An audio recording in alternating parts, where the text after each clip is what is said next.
Busy dito sa shop mga boss. Pinuntahan ako dito kahapon ng police tsaka yung CTTMO ba yun? Dahil may eskwelahan po dyan, yung katabi na yan. At dito sa Davao, mahigpit na sila. Bawal na mag-park dito sa mga daanan. Ayan, nung nakaraan, ang dami nakapark dito sa labas, pati dito. So, face to face na po kasi ngayon mga boss, kaya laging traffic dito pag umaga tsaka hapon. Mga naghahatid sundo. Grabe ang pila dito. Tapos nagiging one way lang to. So, syempre mapapansin tayo at may mga tumawag sa kanila. So, chinek para din maayos naman sila dito. Ang ayos nila makipag-usap. Nahiya pa nga ako dahil pa ang babait nila eh. Kaya shout out and salute sa mga police at saka mga law enforcers dito sa Davao. Ayan, idol. Grabe.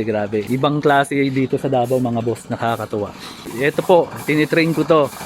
Yan, siya na ngayon ang pinapa-body works ko. Kung interesado yung tao, mas gusto ko po yung ganun na ititrain kaysa yung kukuha ako ng gumagawa na ayaw makinig. Mas mahirap po yun. Kung alam ko po na mas mahusay siya, mas alam niya yung ginagawa niya, okay sa akin yun, gusto ko yun. Maganda nga yun, ako pa nga po nagpapaturo pag ganun. Pero pagka yung mga ayaw po makinig, na ayaw ring makinig ng suggestion, kasi syempre matagal na rin tayo naggaganto eh. Kumbaga hobbyist tayo eh, at nire-research ko tong ganito, inaaral ko din po. Pag ayaw pong makinig, mahirap po yun. Pagka nagkaroon ng problema, back job dun sa gawa, tayo ang mapuputukan, hindi naman sila. So etong mga to, nakikinig, gustong matuto, tinitrain ko po. Yan, para po may matutunan sila sa atin, may magagamit sila sa kikipagsapalaran sa buhay. Di po ba? May naitulong tayo sa kanila, may natutunan sila. So meron po akong i-share sa inyo. Ito po yung mga squeaking na ingay. Ito po, baka makatulong. Baka may issue po kanyang ganito sa sasakyan ninyo. Tignan po natin ha. Nag-squeak. So unang start, nag-squeak. Tapos pag ni-rev, yan, may squeak. Usually po niyan ay yung sa fan belt lang po, yung mga squeaking sound. Check po natin yung mga belt kung maluluwag ba or kailangan ng palitan. So alamin po muna natin kung ano yung mga causes ng squealing or squeaking noises ng mga fan belt ng sasakyan natin. So kalimitan po dyan yung maluluwag, masisikip. Pag maluwag po or sobrang sikip, magkukos po yan ng ingay din, ng squealing sound or squeaking sound. At kung matigas na yung belt, or marami ng cracks, palitin na. Yan, makikita nyo naman po sa kondisyon ng belt eh. So pag ganun po, papalitan nyo na siya. Ngayon, pag maluwag lang, sikipan nyo lang po muna. Pero check nyo naman po kung okay pa yung belt o hindi na. May mga cases din po na kapapalit lang nila ng fan belt ng sasakyan nila, pero after few days, nag-iingay na. So check nyo po, kasi po ang belt, kahit sikipan natin yan sa una, habang ginagamit na po natin yan, syempre brand new po yan eh. Habang ginagamit po natin yan, halimbawa pinatakbo na natin, lumuluwag pa po yan, nai-stretch pa po yan. So pag ganun, sisikipan nyo lang po, lalo kung bagong palit, sikipan nyo lang po muna. Ibig sabihin po nun, nag-ano pa siya, na-stretch pa siya. Ayun, tapos check nyo rin po syempre kung misaligned yung pagkakalagay ng gumagawa, kaya bantayan nyo po, or na-misalign yung belt mismo habang tumatakbo, syempre lumuluwag kasi bago. Sisikipan nyo lang po, tsaka i-align nyo lang po. Ayan, kung bagong palit naman yung mga belt ng sasakyan ninyo. Ayun, para ma-distinguish po natin kung saan yung belt na nag-iingay, tuturo ko po sa inyo. Tulad nito, yun umingay. Wala pa akong ginagalaw sa manibela, wala pang aircon, pero umingay siya. At try nating i-rev. Minsan po nawawala yan eh, yung unang start lang tsaka yung unang ang meron. Di ba nawala na? Yan. So, pag ganun po, alternator belt po yun. Doon tayo mag-focus sa alternator belt. Yun ang i-check natin. Ngayon naman po, check nyo yung sasakyan ninyo, kung power steering po yan. Pag ginalaw nyo po to at tumunog-tunog, nag-squeak, kaya pag niliko nyo ng sagad, ibig sabihin po nun, maluwag or palitin na yung fan belt ng power steering ng sasakyan ninyo. So i-check nyo lang po kung maluwag ba siya o kailangan ng palitan. Ngayon, ang isa rin po, yung sa aircon naman. Yan. So may squeaking din. Kung doon po sa aircon, doon lang nagkaroon ng squeaking, doon lang po kayo mag-focus sa fan belt ng aircon compressor. Baka palitin na or maluwag lang. So same din po, same lang. Pero may mga sasakyan po tulad nito, tignan natin. May mga sasakyan po na magkasama ang alternator tsaka ang aircon belt. Ibig sabihin, iisa lang, magkasama na yung alternator tsaka yung AC compressor. Tulad po nito. Kaya po pag start ko, may squeaking siya. So alternator belt, nung nag-on din ako ng aircon, nag-squeak din siya kasi magkasama din po sila. Ngayon meron naman din magkahiwalay ang belt ng alternator at belt ng aircon. So ganun lang po pag-test nun. I-check nyo pagka nag-start kayo ng sasakyan, nag-ingay, nag-squeak, alternator belt. Pagka lumiko kayo, nag-iingay, nag-squeak, power steering belt. At pagka nag-on kayo ng aircon, nag-ingay, nag-squeak, fan belt po ng aircon compressor. So yun lang po, at hindi naman po agad papalitan yan, check nyo muna yung kondisyon at baka maluwag lang po. So yun lang po ang gagawin nyo. Siyempre i-visual check nyo na kung may mga cracks na siya o medyo luma na, so papalitan nyo na po. Yun lang po ang pag-check, napakadali lang po para malaman po ninyo. Ayun lang po, tignan nyo lang po yung mga sasakyan ninyo kung magkasama na yung AC belt at saka yung alternator belt or magkahiwalay po. Kasi kung magkasama po sa isa lang yung alternator at yung AC, pag tumunog po ang alternator belt, matik po, pag nag-on kayo ng aircon, mag-i-squeak na rin po yung belt. So tulad po nito, yan, nag-squeak, magbubukas tayo aircon, yan, squeaking din. So since magkasama sila, pareho na po mag-i-squeak yan. Sa mga sasakyan naman po na timing belt ang gamit, tulad po ng Honda, Toyota, Mitsubishi, Kia, at ano pang ibang brand dyan, nagkakaroon din po ng squealing at squeaking ang timing belt. Ang Nissan Sentra po kasi, itong mga kahit itong mga luma nila, itong mga 90s nila, timing chain po yan. Ayan, kaya naging paborito ko po ang Sentra kasi yung maintenance niya less. Marami lang talagang hirap patinuin, hirap mag-troubleshoot, pero actually hindi naman eh. Kung makutingting talaga yung gagawa, tsaka marunong talaga yung gagawa, hindi naman siya mahirap. Pero ayun nga, since naayawan nga ito ng mga karamihan sa mekaniko, karamihan gumagawa itong mga Nissan Sentra, kaya akala tuloy nung iba mahinang klase ng sasakyan to. Pero napakatibay po nito. Bakit po? Kasi unang-unang nagustuhan ko dito, kaya naging paborito ko ang Nissan Sentra ay dahil sa timing chain niya. Napakatibay ng makina nito. Tsaka syempre yung aircon niya.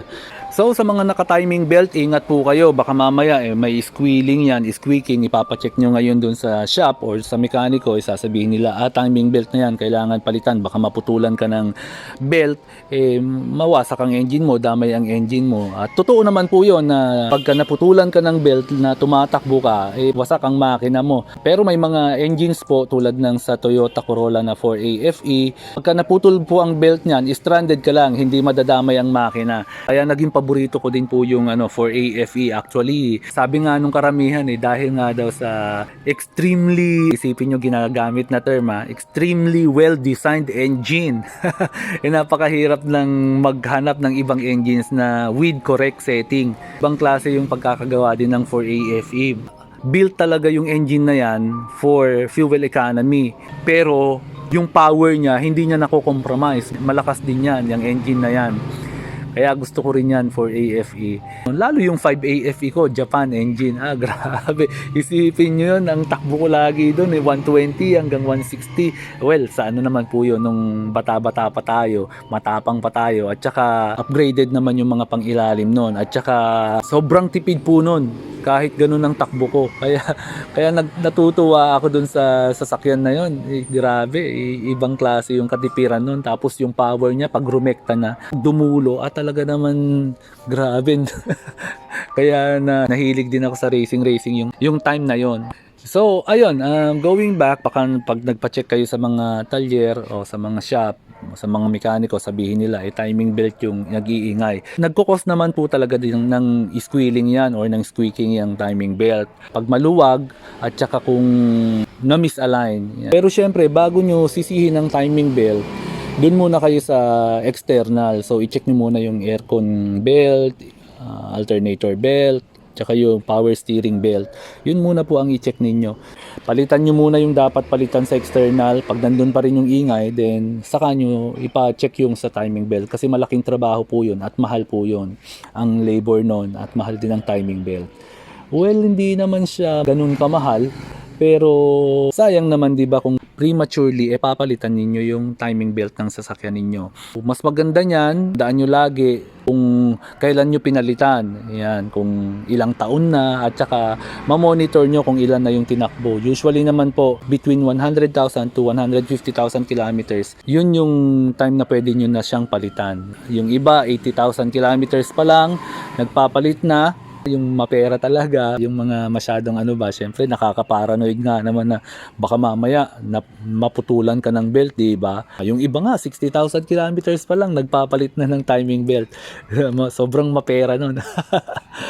Pero for safety, ginagawa nila yon para hindi sila kakaba-kaba. And make sure po na original OEM yung timing belt na ilalagay natin. Huwag yung replacement dahil po may mga instances na po na kapapalit lang nila ng timing belt after 1 year, after few months, naputol na yung belt.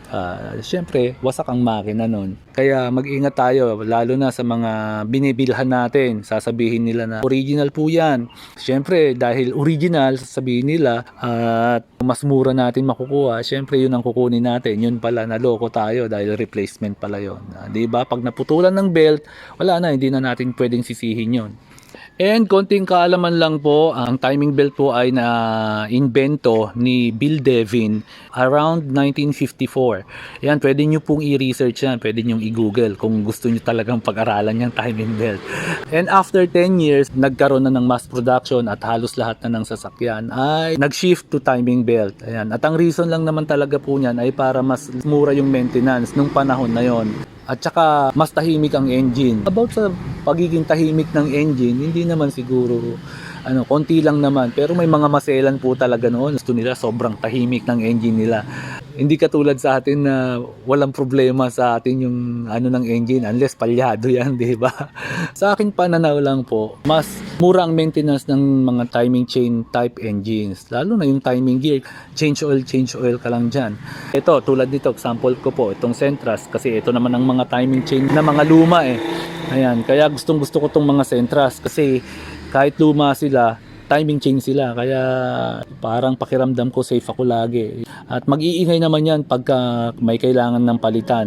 Pero pag nag-ingay yan, may narinig ka ng konting ingay, palitan mo lang naman upper tensioner niyan, go na ulit yan. Pero kung medyo maingay na, medyo nairita ka na, palitan mo lang set, timing chain, cam gears, tensioner. Yung upper lang muna kasi usually dun naman nanggagaling eh. Pero kung talagang papalitan mo yan upper and lower, kailangan ang gagawa po niyan ay marunong talaga sa sentra, marunong mag-timing, marunong magbalik dahil ang dami na pong nadali dyan. Yan po ang magsisimula ng kalbaryo ninyo pagka mali yung mekanikong nagkabit niyan. Sasabihin nila madali, pero ilan na ang nagawa kong ganyan. Nagsimula yung ingay, yung mga sakit ng engines, yung mga issues ng engines ng Sentras nila dahil mali yung pagkakabalik ng timing. So yung sa ingay po niyan, pagka gusto nyo palitan, magkano lang naman ang set niyan. Pagka napalitan nyo naman po na yan, maglalas na naman yan ng 20 to 30 years. Actually, ibang mga mekaniko nga, lalo yung mga talagang kabisado yan, yung mga may alam about sa mga engines na yan, yung mga timing chain types, timing gear types, ang nga nila dyan, pag-aalaga mo sa change oil, it will last a lifetime. Yun ang tawag nila dyan. Hindi katulad ng timing belt na kailangan mo talagang palitan ng palitan. Kailangan mong i-monitor yung pagpapalit ng timing belt. Nung nauso yung timing belt, lahat po ng car makers ay nag-shift to timing belt. Ang Nissan, nag-shift din po yan sa timing belt. Kaya lang, that time, sila ang may pinaka-worst na reputation about timing belts. Kasi parang sila yung pinakamarami ang napuputulan ng timing belt. Siyempre, wasak ang makina nun. Kaya nagbumalik agad sila sa timing chain. And good decision for them. Dahil talagang kita mo naman ang tagal ng mga engines nila, buhay pa. At ayun nga, bukod pa yung sa aircon nila. Sa aircon nila, reputasyon talaga nila yan noon pa. 70s pa lang talagang yan na ang reputasyon nila, yung aircon. At ngayon nga, kahit itong mga 90s na sasakyan natin, isabay natin sa mga modelong sasakyan, iba pa rin ang lamig ng Sentra. About naman sa katahimikan ng engine, pag timing belt at timing chain, hindi naman na po siguro, lalo na pagka naluluma na yung engine, pagka tumagal na, naluluma na yung sasakyan, lalo na yung mga topper types po na engines, ang iingay na po niyan. Kahit timing belt pa yung gamit niyan. Kaya lang naman siya sinabing mas quieter. Siyempre pag bago, tsaka rubber po yan timing belt eh. So hindi nyo masyadong maririnig yung difference. Tulad po nung sasakyan ko, yung purple. Pagka naka-under po yan, halos wala kang marinig. Tahimik siya. Basta na-maintain po ng tama, ng maayos ang sasakyan at alaga sa change oil, ang tahimik po ng ano niyan, ng engine niyan. So kung kukumpara ko siya sa mga naging timing belt type ko na sasakyan, mas tahimik po 'yon, yung purple ko. At pag ang mga Sentras po na nagawa natin, naitama na po natin yung setting, nagugulat din yung mga clients natin dahil napapatahimik natin talaga ng ano yan, sobrang tuwa nila sa sobrang tahimik nga daw, naririnig naman nila yung ibang mga ingay, mga bearing sabi nila, kaya pinapapalitan na rin.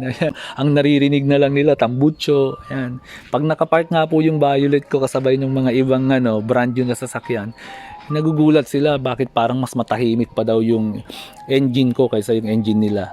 Ayan. So anyway, balik tayo dun sa topic natin about sa belts. Ayun nga po, bago nyo sisihin ang timing belt, check nyo muna po yung mga external belts. Ayan. Mahirap na. So yun po. So yun lang po. Napakasimple. Kayang-kaya nyo po yan i-analyze, i-troubleshoot, i-diagnose. So, salamat po sa suporta ninyo. And sa mga ibang videos pa po, hintayin nyo lang po. Gagawa po tayo niyan. Maraming salamat po, Nav Customs.